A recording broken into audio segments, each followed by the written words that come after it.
Une table ronde qui est sur un thème un peu particulier. Le tourisme a-t-il un genre? Alors, quand on s'est posé cette question, il y a plein de choses qui sont venues à l'esprit.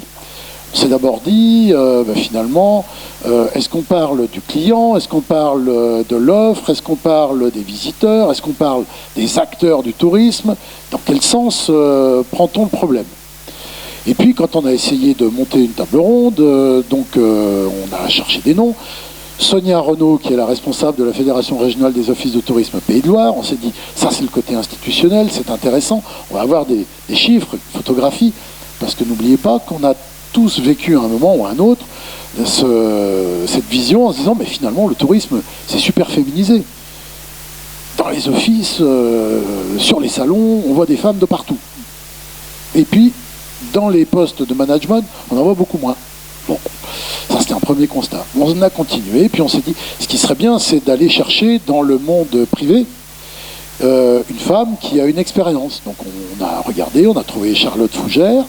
Charlotte qui est ici avec une double casquette, qui est créatrice de Calice, donc qui va nous expliquer très rapidement ce qu'est Calice, Hospitality and Wine, donc, et qui a comme particularité d'avoir été à la tête d'un petit domaine qui s'appelle juste le château de Pomard, Pomard en Bourgogne, si vous voyez ce que c'est. Donc au milieu d'un monde d'hommes, comment est-ce qu'on arrive à faire son trou? Et puis Charlotte fait aussi partie d'une association qui a une quinzaine d'années, qui n'est pas une association féministe, mais une association de femmes et de femmes du tourisme. Et on verra comment, justement, la mise en lien, la mise en réseau peut contribuer à faire émerger un certain nombre de choses. Et puis, au milieu de ces femmes, on s'est dit, il nous faut un homme. Et si on peut avoir un chercheur, si on peut avoir quelqu'un qui vient du monde universitaire, c'est encore mieux. Et alors là, on est carrément dans une dimension iconoclaste. Et là, on a avec nous un vrai docteur en ethnologie, en ethnographie, avec quelqu'un qui a travaillé sur justement la notion, la base de son travail, c'était genre et sexualité au Maroc, sur l'homosexualité masculine au Maroc. Mais au-delà de tout cela, Marianne est post-doctorant, basée à Angers, et travaille notamment sur la migration au sein du tourisme et la migration féminine, donc avec comme terrain de jeu d'observation Dubaï. Mais au-delà de cette observation de Dubaï de quelques mois l'automne dernier, il y a aussi des transpositions et des réflexions très importantes qui peuvent être appliquées à ce dont on va parler là maintenant au cours de cette table ronde.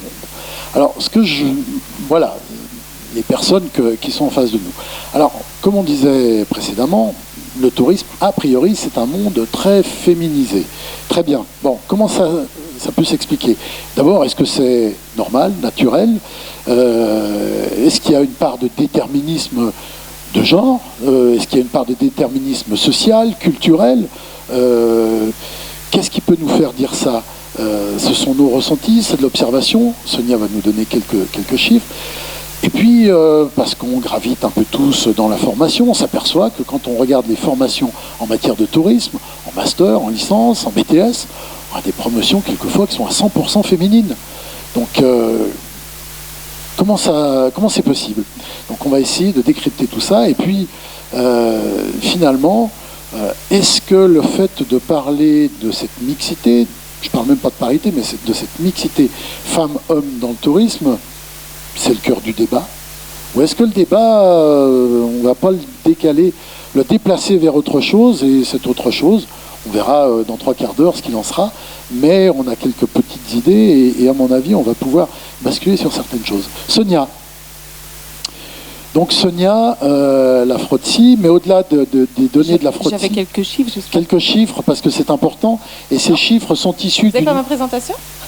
Ces chiffres sont issus d'une enquête, d'une étude AGFOS PME, commandée par la 3F, donc les 3 fédérations d'offices de tourisme.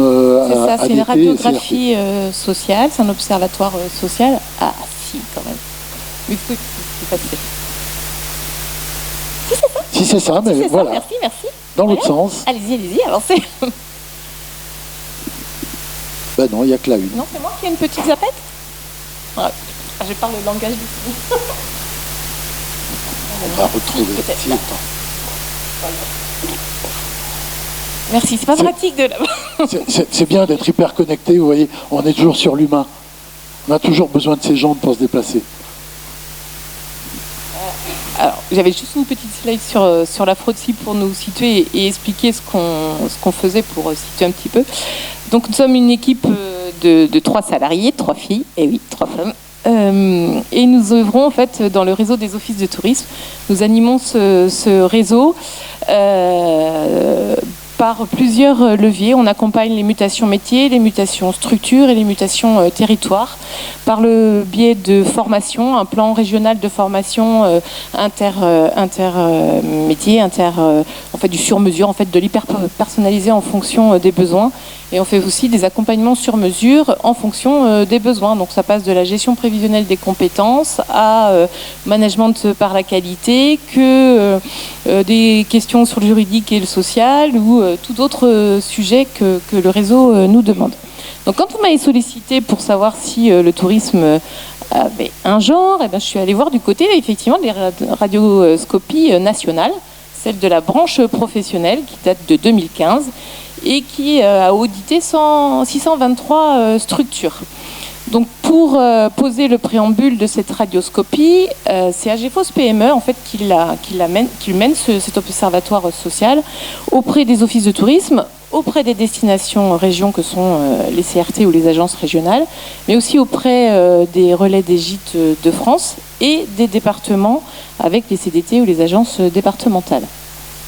Plusieurs thèmes ont été traités, leur profil, la partie calendrier annuel, les congés, tout ce qui est prévention, négociation, masse salariale, la classification et la formation professionnelle. Donc déjà, ça permet d'avoir quelques données, même si ça date de 2015, on n'en est encore pas très loin aujourd'hui.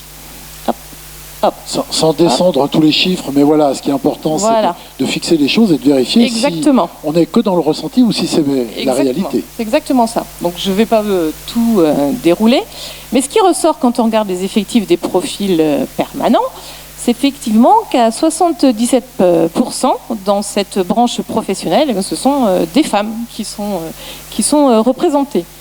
Quand on regarde du côté des saisonniers, qui représente une durée de 2,9 mois sur les mois de juillet et août en pleine saison touristique, effectivement 81% retrouvent encore une fois une majorité de femmes qui sont recrutées. Quand on regarde du côté des guides, même constat, 77% de femmes ressortent.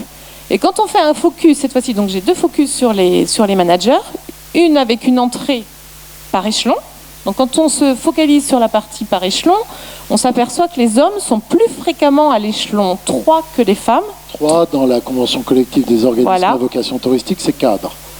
33% versus 15%.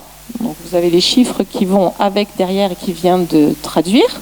Vous avez l'ensemble sur l'échelon 3, 19% des effectifs. Et sur ces 19% d'effectifs, vous avez 33% d'hommes pour 15% de femmes. Par contre, si on prend, comme c'est une branche exclusivement féminine, on change nos abscisses et nos ordonnées, on fait l'effet miroir en considérant qu'on a 77% de femmes, on s'aperçoit que le rapport pour l'échelon 3 est de 40-60 en faveur des femmes. Mais c'est à prendre avec relativité, parce que quand on regarde le rapport sur l'échelon 1 et l'échelon 2, là on a une surexposition des femmes sur les autres échelons. 1 et 2. La convention collective, les échelons, ça vous parle? Oui. Échelon 1, c'est employé. Échelon 2, agent de maîtrise technicien. Échelon 3, cadre.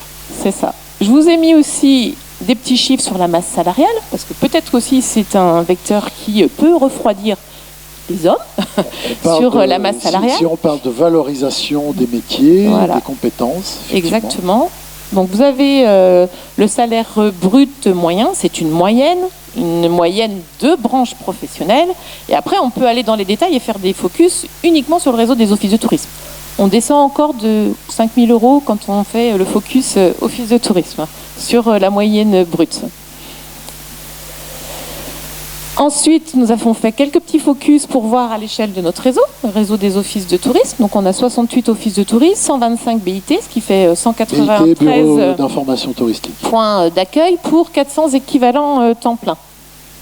Quand on regarde les profils des managers sur les 68 structures, nous avons 44 femmes pour à peu près 20 hommes. Bon, j'en avais quelques-uns qui n'étaient pas renseignés, il faut que j'aille creuser les profils qui ont été recrutés ou des recrutements qui sont en cours. Donc ça fait un petit 29%.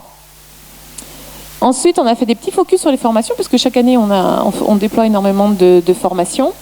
Et comme c'est un réseau qui est majoritairement représenté par les femmes, on s'aperçoit que sur nos formations, on a 6% d'hommes.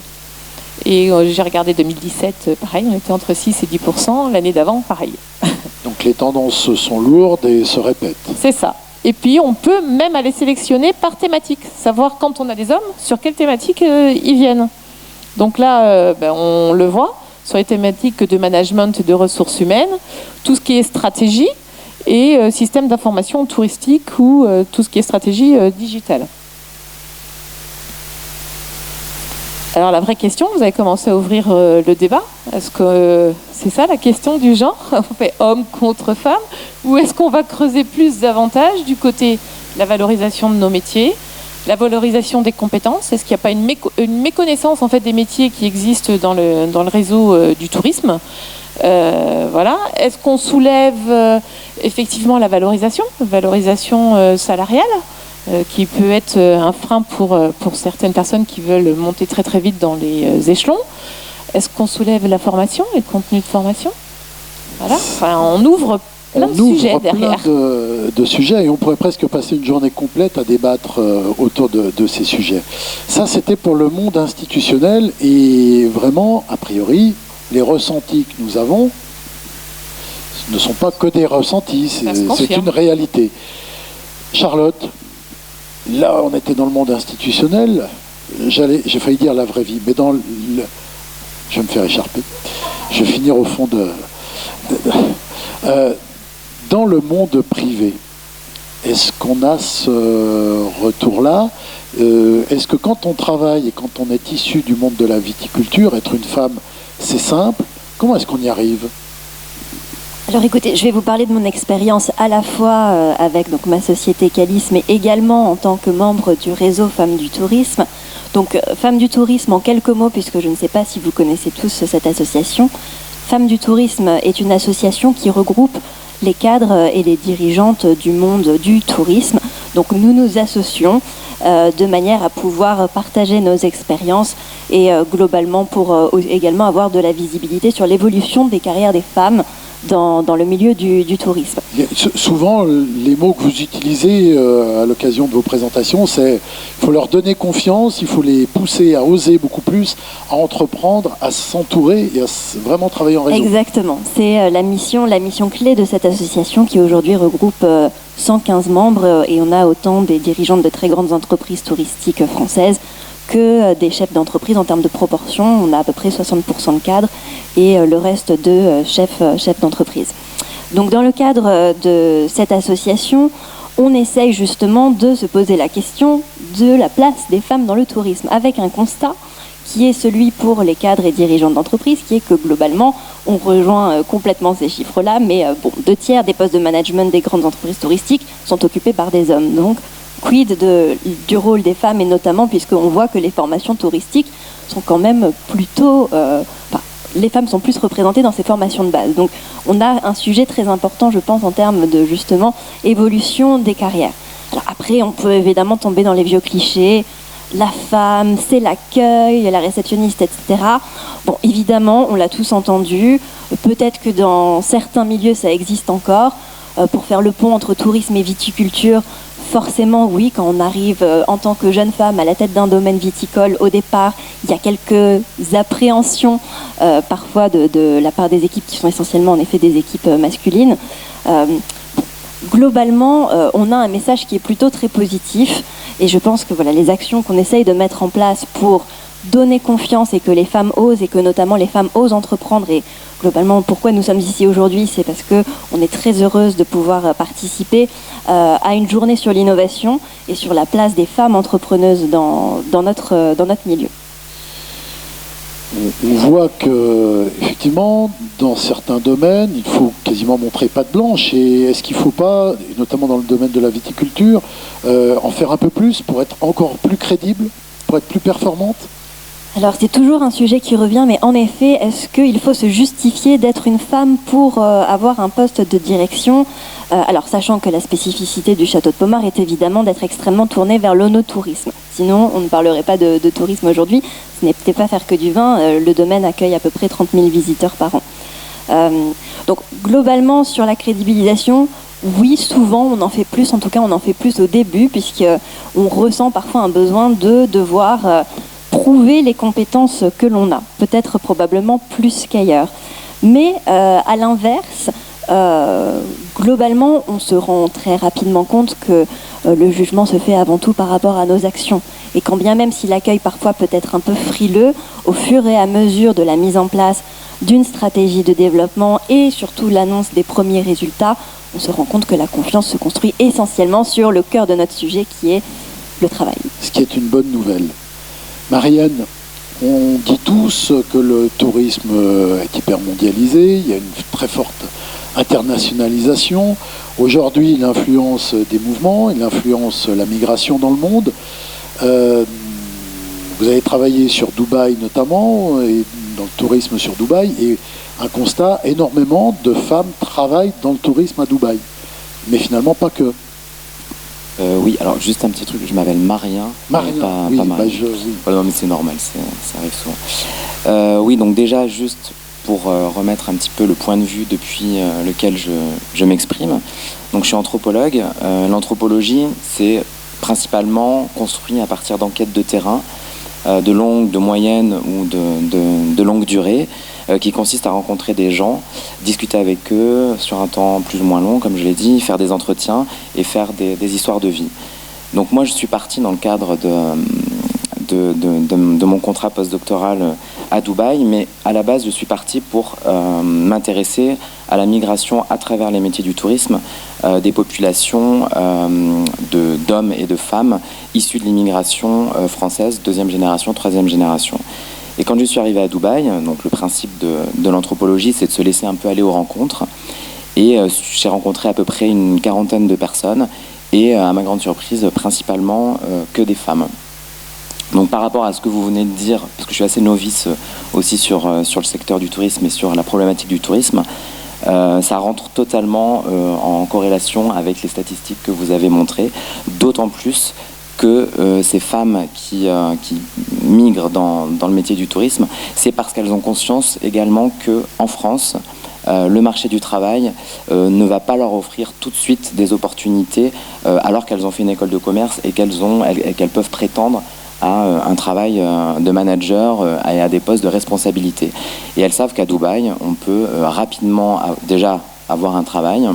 Certes, pas forcément bien payé dans un premier temps, mais le logement est payé, il y a des conditions qui font que on va faire le sacrifice et surtout que professionnellement, on va pouvoir s'inscrire dans une promotion sociale rapidement. Ce qui veut dire, effectivement, j'allais venir là-dessus, ça veut dire qu'ici, le tourisme comme vecteur de promotion sociale, c'est pas vrai pour tout le monde. C'est pas vrai pour tout le monde et ça l'est encore moins quand on est une femme issue de l'immigration. Et ça, c'est un autre problème, un vrai problème que j'ai pu remarquer là-bas, puisque le 3/4 des femmes que j'ai rencontrées sont d'origine marocaine, algérienne, etc., mais qui sont françaises, hein, donc qui sont nées en France, etc., et qui, en plus d'avoir eu du mal à trouver du travail dans le secteur du tourisme, ont parfois subi également des discriminations, notamment sur des travails liés à l'accueil, où parfois il y avait des réflexions du style bon, est-ce que vous pouvez ranger vos cheveux quand on a les cheveux frisés, etc.,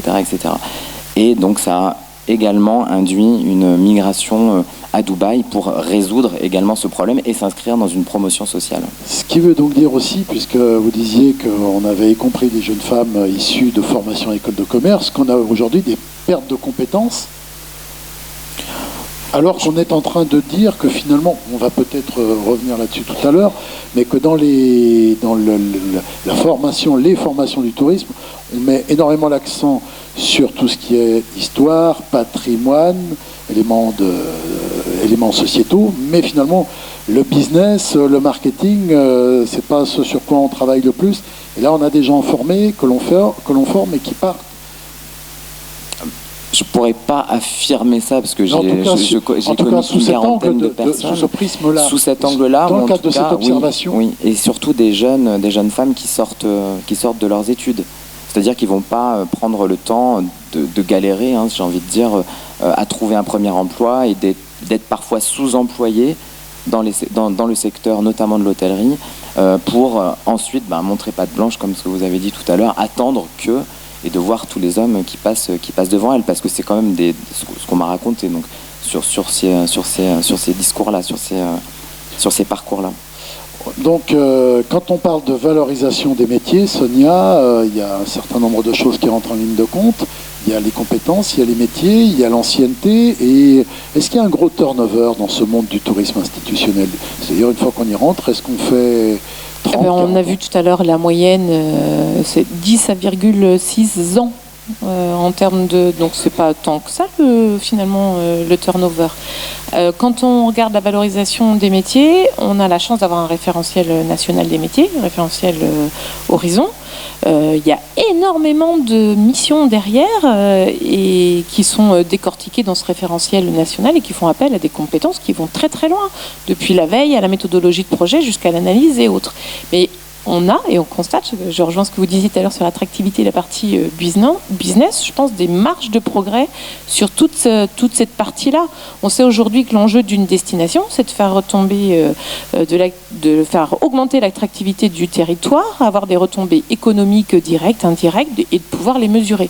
Et je pense que notre difficulté, elle est là, je parle pour le réseau des offices de tourisme, c'est de montrer ces retombées économiques, de montrer que pour 1 euro investi, on a tel retour. On n'est pas assez, pour moi, dans la culture d'entreprise. Alors l'intention est là, plein de choses sont mises en place pour passer ce cap-là, mais on manque cruellement de compétences en fait. On cherche toujours à aller chercher des entreprises hors filière de tourisme pour nous aider, pour apprendre, pour acquérir de la méthodologie et effectivement des profils pour mettre en exergue tous ces indicateurs de performance ne sont pas assez pour moi poussés si on va du côté de la culture d'entreprise.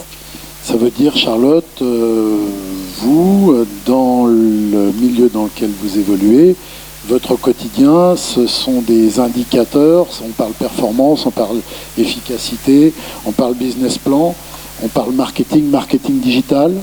Tout à fait. Donc, avec ma société Calis Hospitality and Wines, notre métier est de valoriser les vignobles à la fois donc pour les propriétaires de domaines viticoles et également pour les destinations. Donc, on travaille sur tous les pans de l'expérience client, dans lequel évidemment la digitalisation des parcours clients est extrêmement importante, et on travaille également sur le financement de grands projets de réaménagement de domaines. Donc on est également spécialisé dans la levée de fonds, spécialisé pour le développement de ce type de projet. Évidemment, généralement c'est des projets qui sont extrêmement coûteux en termes d'investissement, donc dans notre métier on parle beaucoup en effet KPI, rentabilité, et on recherche des personnes compétentes sur le sujet. Et c'est vrai que dans les personnes avec qui l'on travaille, que l'on recrute, on se confronte raisonnablement, en tout cas sur la partie ono-touristique, à un propos qui reste extrêmement dans les formations, si je puis dire, alors pas dans le mauvais sens du terme, hein, mais une approche très territoriale, mais une approche business qui fait défaut. Et c'est vrai que en tant que dirigeante d'entreprise, on peut pas, c'est compliqué, sauf à faire des contrats en alternance, etc., mais d'apprendre à un étudiant à faire un compte de gestion. Un compte d'exploitation, ce sont censés être les bases qui sont apprises lors des formations, et donc on se retrouve parfois à embaucher des personnes issues de formations business school classiques et on les tire vers notre expertise sectorielle. Ce qui est intéressant, c'est que finalement, à partir d'une porte d'entrée où on parlait des relations hommes-femmes, de la mixité et le tourisme a-t-il un genre, on en est déjà beaucoup plus loin, on a poussé le curseur et là on parle vraiment de compétences, on parle de business plan, on parle de valorisation des parcours et finalement notre tourisme institutionnel, il est peut-être encore beaucoup trop culturel, beaucoup trop patrimonial. Alors, je ne me permettrai pas de dire ça exactement, mais je pense qu'on met le cœur sur une question cruciale, c'est-à-dire quelle est l'image de l'industrie du tourisme et comment il est perçu au plus haut niveau, notamment de l'État. C'est-à-dire... Est-ce qu'on a un ministre du tourisme? Question, connaissez-vous le nom du ministre du tourisme? Et je pense que voilà, la dévalorisation et globalement le fait de mettre à l'écart ou de dire que les formations touristiques, on est sur les fonctions d'accueil et on reste sur le BTS, etc., c'est complètement faux. Et on est sur l'une des industries les plus porteuses pour l'économie du pays. Et le tourisme, en plus, reflète une variété de métiers très importante. La situation n'est pas la même pour le monde des agences de voyage, pour les hébergeurs, pour les prestataires d'activités. Et globalement, justement, cette diversité fait appel à des compétences qui sont pour le coup généralistes sur le montage de projets, le développement business d'une entreprise. Je ne sais pas exactement quelles sont les formations des entrepreneurs qu'on a eu la chance d'écouter aujourd'hui, mais je ne suis pas sûre qu'ils soient tous issus d'une formation tourisme. Donc pour moi, la question est posée en effet sur l'évolution de ces formations de manière à pouvoir coller aux besoins des entreprises et à notre capacité à pouvoir recruter les profils qui correspondent aux besoins. On a la chance d'avoir un chercheur avec nous. Finalement, il y a peu de travaux qui tournent autour de ces sujets-là, quand on regarde un peu la littérature universitaire. Alors, déjà, si on prend la littérature universitaire sur le genre, la France est très très très en retard, puisque c'est plus des thématiques qui ont été développées dans le monde anglo-saxon. Et pourquoi on est en retard Pourquoi on est en retard? Je pense que c'est comme les problèmes liés à la colonisation, il y a une espèce de déni sur les situations de domination, sur les situations qui bloquent la société. Je pense que j'ai pas la peine de faire tout un débat là-dessus, on en a la preuve en ce moment avec tout ce qui se passe sous notre présidence. Et l'institutionnalisation des études de genre à l'université se fait très très très lentement.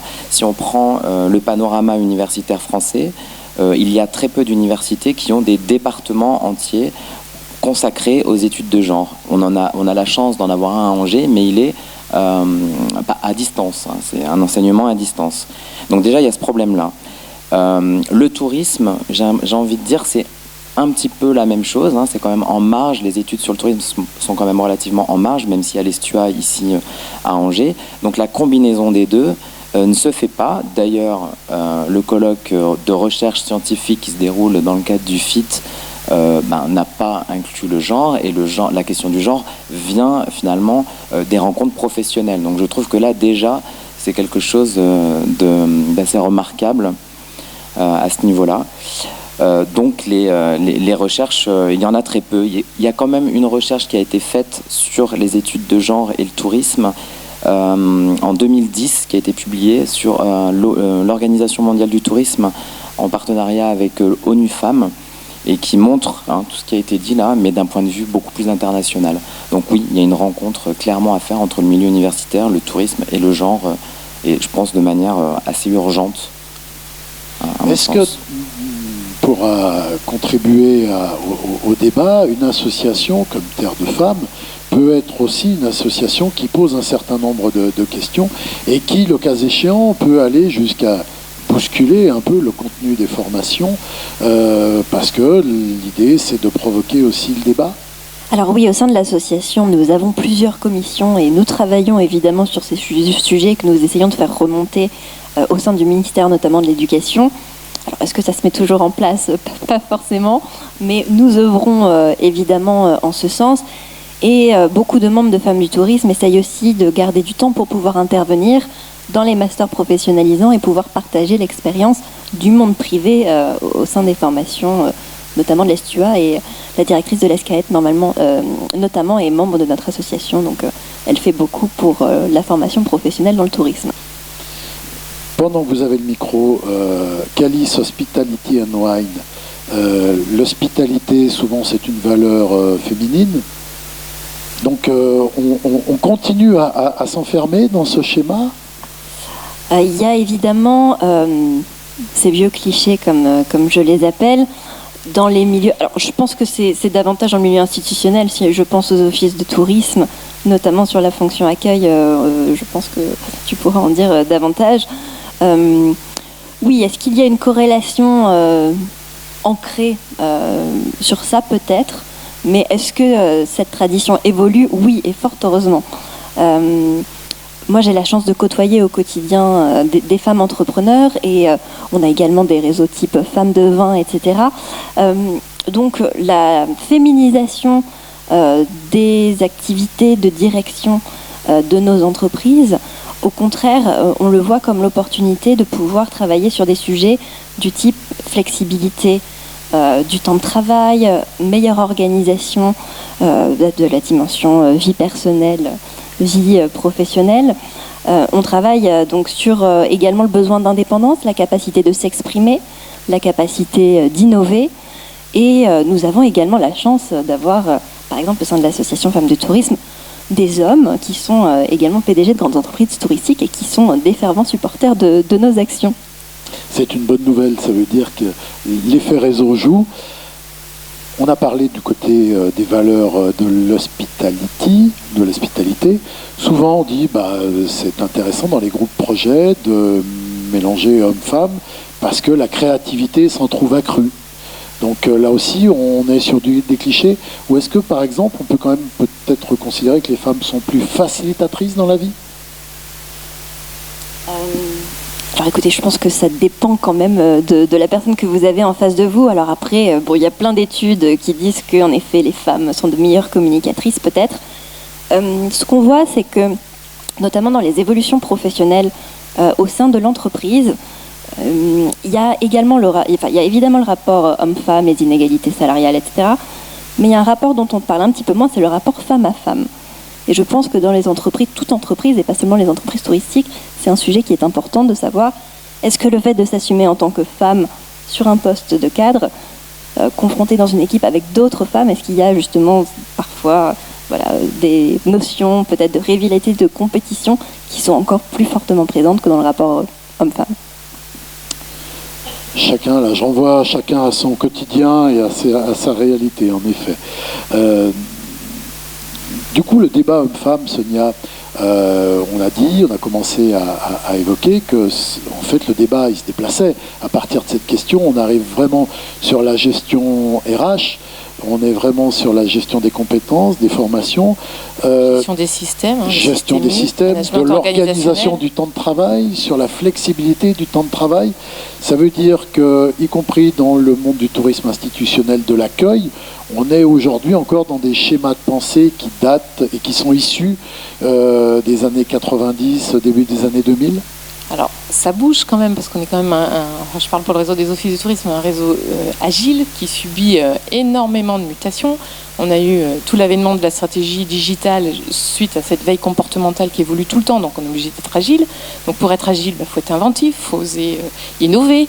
Et pour innover, il faut se mettre dans des processus créatifs. Donc ça, sur le réseau, quand même, je trouve que ça bouge pas mal et de plus en plus innovant pour devancer ces veilles comportementales et pas être toujours dans le postulat « je subis cette veille comportementale ».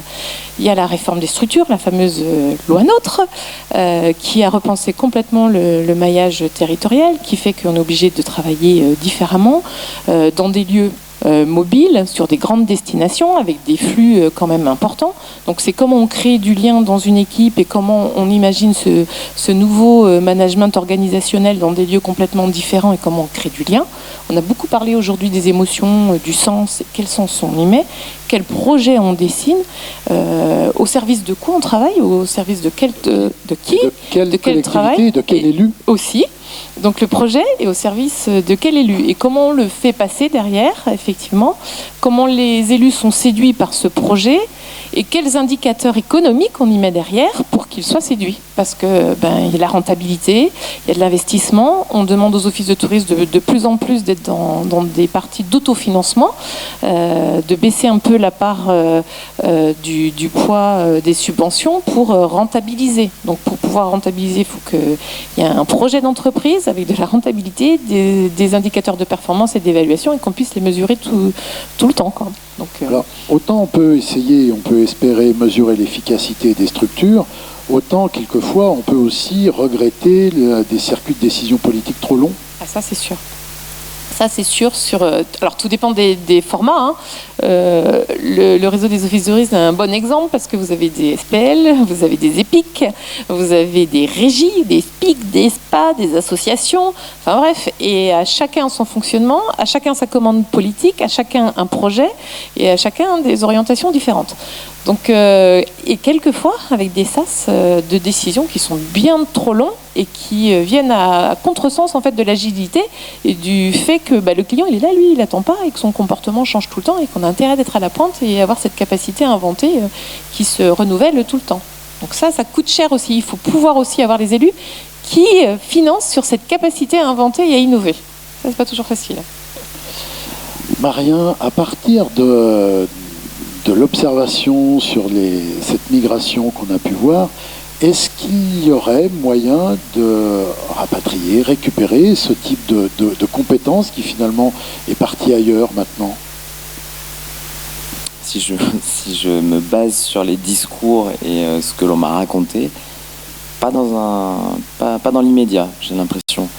Parce qu'une fois qu'on est parti dans des hubs, ce qu'on appelle des hubs, c'est des sociétés qui se développent très très vite et qui produisent des promotions sociales très rapidement, ça appelle une autre migration vers Singapour, vers la Chine, etc. pour éventuellement penser à un retour en France, mais un retour en France qui se fera, j'invente rien, par le haut. C'est-à-dire que revenir en France, ce serait retourner sur un marché du travail peu dynamique, peu reconnaissant, et ça rejoint un peu ce que vous disiez sur effectivement les compétences sur le marché du travail, du tourisme, qui viennent des business schools, etc., et qui finalement peinent à être reconnues en tant que telles, quoi. Et je parle surtout des personnes qui n'ont pas fait des écoles de commerce, qui sont passées par les écoles hôtelières, et qui sont montées ensuite, qui sont devenues managers, etc., et qui là, pour le coup, n'ont pas envie de rentrer en France, voire même qui restent à s'installer à Dubaï. Et est-ce qu'on a, issu d'autres pays, et je pense notamment à des pays de l'Asie, est-ce qu'on a le même type de comportement avec finalement cette dimension promotion sociale qui bloque dans ces pays et qui provoque de la migration aussi ? Ou est-ce que c'est une spécificité chez nous ? Non. Alors je peux que parler de Dubaï parce que je connais pas les autres sociétés. Bon, Dubaï, clairement, c'est une société qui est construite, les Émirats Arabes Unis, c'est une société qui est construite essentiellement par la migration. 80% de la population émirienne, ce sont des émigrés qui viennent effectivement des pays d'Europe, mais principalement de l'Inde et des pays asiatiques, avec l'Inde en première migration.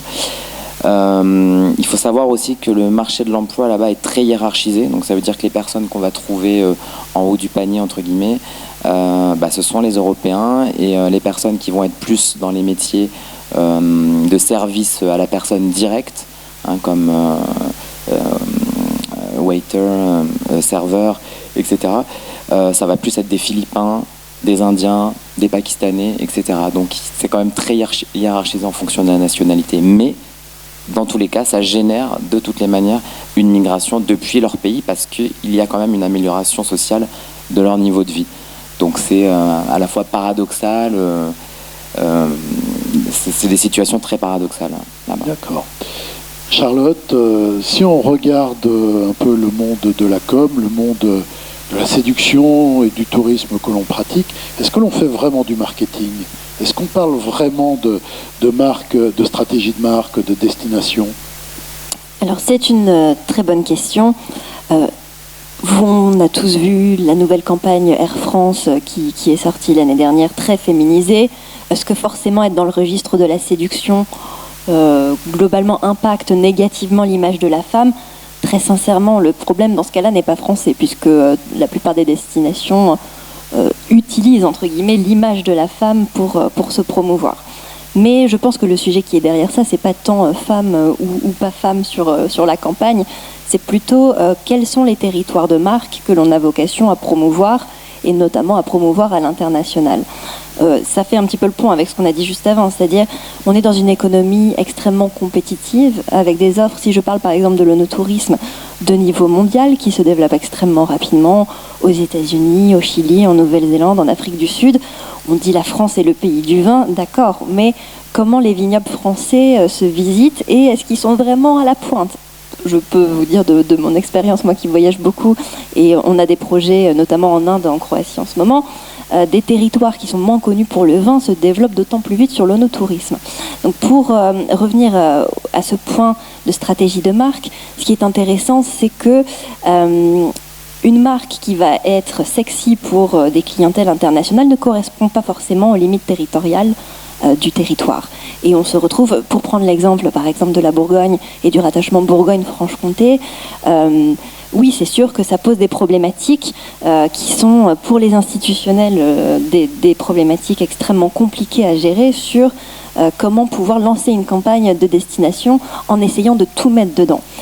Et c'est la question du choix. Et qui peut prendre ce choix? Est-ce qu'un élu est un marketeur suffisamment affûté pour pouvoir faire ce type de décision, ou est-ce que le conseil des agences de com parfois peut être aussi pris en compte? La question est on en parlera ouverte. après. Je suis l'ancien directeur du CRT Franche-Comté, donc je connais bien le sujet. Mais on parle de com, mais aussi on parle de budget, du coup. Bien sûr, et ça, je pense que c'est vraiment l'un des sujets fondamentaux. Pour vous donner un ordre d'idée, le budget de promotion des vignobles français au sein d'Atout France, donc pour le cluster, on est à peu près sur un budget d'1 million d'euros pour l'ensemble du pays. Et dans le même temps, la concurrence? Eh bien, par exemple, si je vous donne simplement le budget de promotion de l'organisation de Napa Valley, ils sont plus autour de 23 millions. Donc évidemment, on est sur des rapports qui sont complètement déconnectés, et pourtant on accueille plus de visiteurs en nombre dans les vignobles français en termes de flux. Mais la question n'est pas seulement le flux, la fréquentation. Nos questionnements sont évidemment le chiffre d'affaires que ça génère et toutes les externalités positives que c'est censé générer pour le territoire et le développement économique, et également donc tous les prestataires touristiques. Donc à partir de cette question banale, mais qui quand même prend place au milieu d'une journée de l'innovation, le tourisme a-t-il un genre? On voit rapidement qu'on déplace les curseurs et que l'on est sur un débat qui a trait aux compétences, à la formation, au contenu, au marketing. J'aurais presque tendance à dire au vrai marketing. Je ne suis pas sûr aujourd'hui qu'un marketeur du privé rentre au prix que l'on paye, entre guillemets, les gens dans nos réseaux institutionnels. Je ne suis pas sûr qu'ils viennent travailler avec nous. Je pense qu'on doit être dans des ratios de 3 à 4 fois, voire 5 fois d'un point de vue budget. Donc on déplace ce curseur, ce qui ne veut pas dire que tout est perdu, bien entendu, et qu'il ne faut rien faire. On voit qu'il y a des travaux à mener, qu'il y a des prises de conscience au niveau de l'université. Marien en est un des exemples, mais comment faire pour faire bouger justement cette grande institution qu'est l'université? Comment? Est-ce qu'il faut qu'il y ait des commandes qui viennent du terrain? Il faut qu'il y ait des commandes qui viennent des collectivités? Est-ce qu'il faut que ça soit le secteur privé qui saisisse, qui pose des questions? À l'échelle d'un post-doc, comment est-ce que l'on peut aujourd'hui apporter des réponses? Juste à l'échelle d'Angers, tout simplement. Je ne sais pas si vous savez, mais en ce moment c'est le mois du genre à Angers. Donc c'est un mois où il y a plein de manifestations à la fois scientifiques et non scientifiques autour des questions de genre. Je tiens juste à rappeler que le genre, c'est pas forcément les femmes, c'est plutôt les relations de pouvoir qu'il existerait entre les hommes et les femmes qui donneraient lieu à des relations de domination. Vous avez Pauline Boivino là, qui est dans la salle et qui est en charge de la coordination du mois du genre. La première des choses à faire aurait été qu'il y ait une meilleure communication entre les différents acteurs, ne serait-ce qu'au niveau local, pour allier tourisme, genre et par exemple innovation, marketing, enfin tout ce que vous avez dit avant, pour créer des réflexions communes. Je pense que c'est d'abord là que les choses elles se passent, et c'est les projets de ce type-là qui peuvent ensuite faire émerger une réflexion plus collective et commune. Il y avait une main qui se levait dans le public.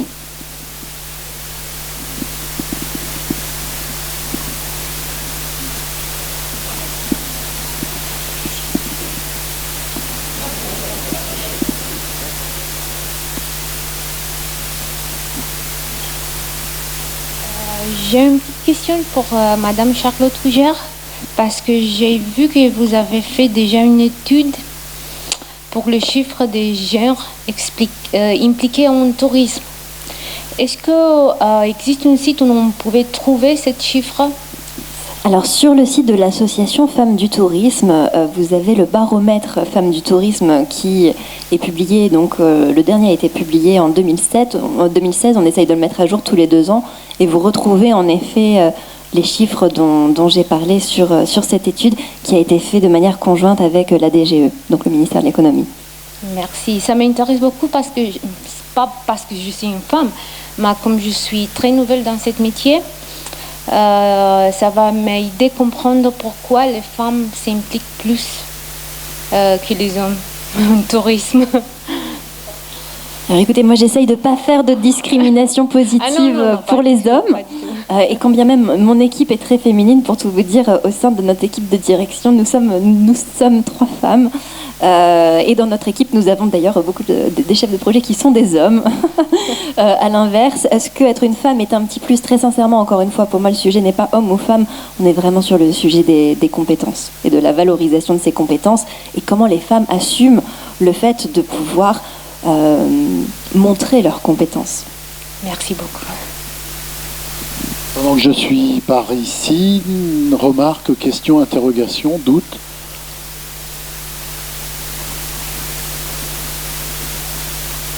Oui.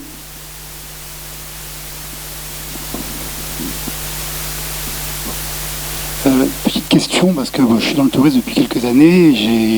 Je suis issu de parents qui se sont connus en école de tourisme, et j'ai une fille qui a fait bien sûr l'école de tourisme et qui est guide. Guide dans le tourisme depuis 3e génération. Et en fait, je me pose la question, j'ai également donné des cours et j'ai toujours eu des filles, enfin des jeunes filles ou des étudiantes. Et je me demande, est-ce qu'on a posé des questions de pourquoi les filles font du tourisme? Est-ce qu'on a déjà posé à l'école, juste au BTS, en entrée d'école, pourquoi elles font du tourisme? Pourquoi les hommes ne se présentent pas? Il y a tout un pan des études de genre qui sont ce qu'on appelle le CARE, qui sont une réflexion critique sur pourquoi il existe des professions qui sont plus féminisées que d'autres. Donc par exemple le métier d'infirmière, le métier d'institutrice, etc.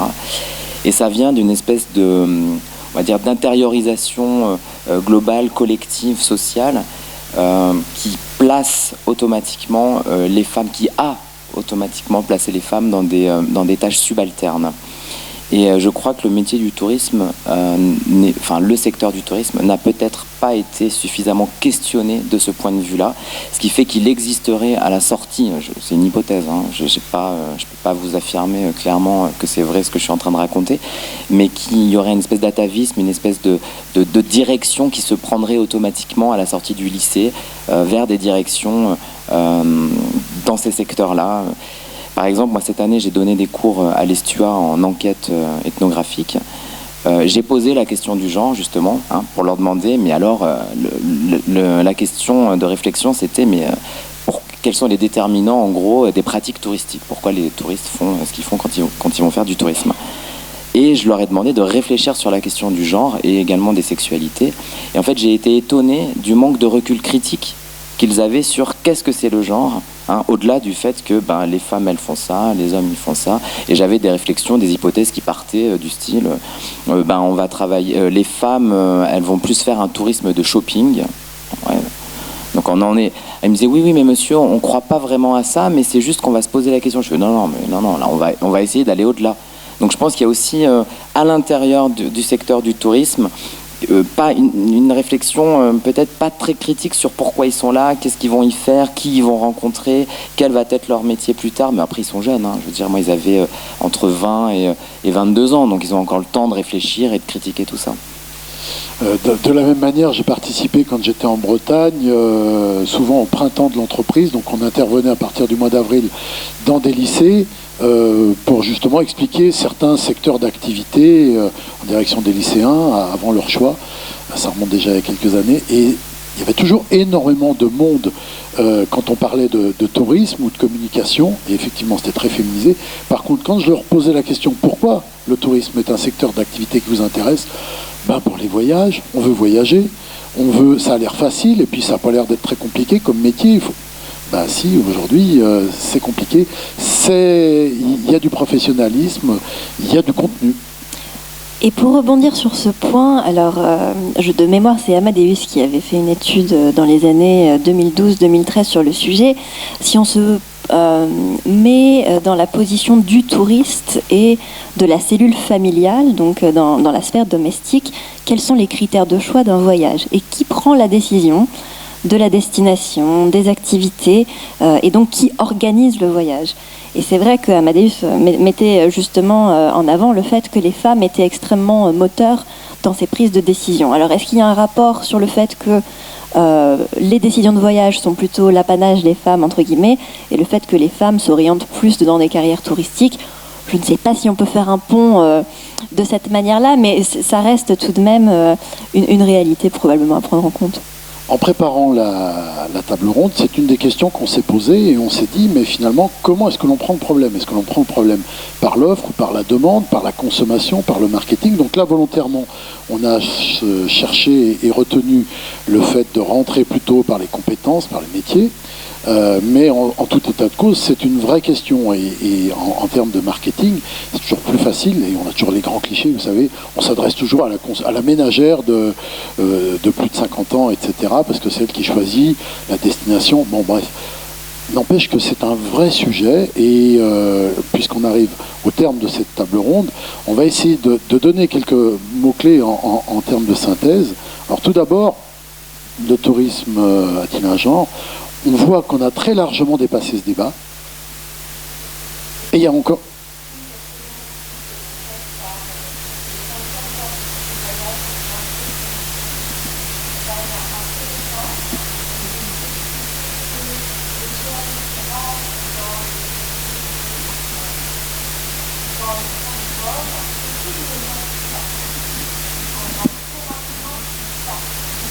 Oui, tout à fait.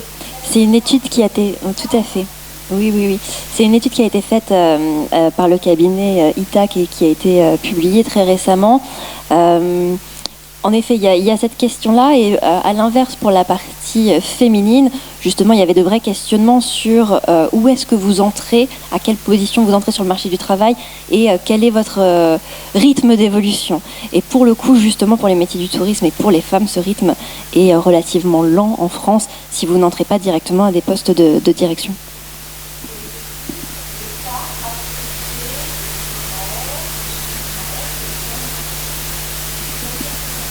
Donc il y a un côté peut-être beaucoup plus facilitante, mais aussi c'est peut-être lié à l'organisation de la cellule familiale. Peut-être que... Un contrat... Oui, d'accord. D'accord. Oui, mais est-ce que c'est parce que c'est le deuxième salaire? Est-ce que c'est considéré... Enfin, c'est vrai que ça pose plein de questions derrière. D'accord. Donc des mots-clés que l'on peut avancer, c'est finalement, au-delà du débat homme-femme, c'est des questions d'opportunité sur l'organisation du travail, du temps de travail. On arrive sur des questions de flexibilité, d'acceptabilité de certains types d'emplois, de métiers. Finalement, raisonner comme ça, demain, c'est peut-être un facteur d'innovation, parce qu'on va rajouter aussi de la compétence et de la créativité dans les entreprises, dans les destinations. Essayons de raisonner beaucoup plus sur l'efficacité, sur la capacité entrepreneuriale, sur l'intelligence collective, sur les réseaux, dont on a parlé tout à l'heure. Et puis, il y a quand même un élément qu'on a abordé, c'est tout ce qui est le contenu des formations, le contenu de la formation initiale, mais le contenu des formations aussi tout au long du parcours. Et derrière, on arrive rapidement, entre ce que l'on a dit tout à l'heure et l'étude ITAC, sur la valorisation des métiers et des services. Et sachant qu'on est en plus dans un métier de service et d'accueil, il y a des écueils là qu'il faudra lever dans les années à venir, sans doute. Il nous reste à vous applaudir, à vous remercier, Charlotte, Marien et Sonia.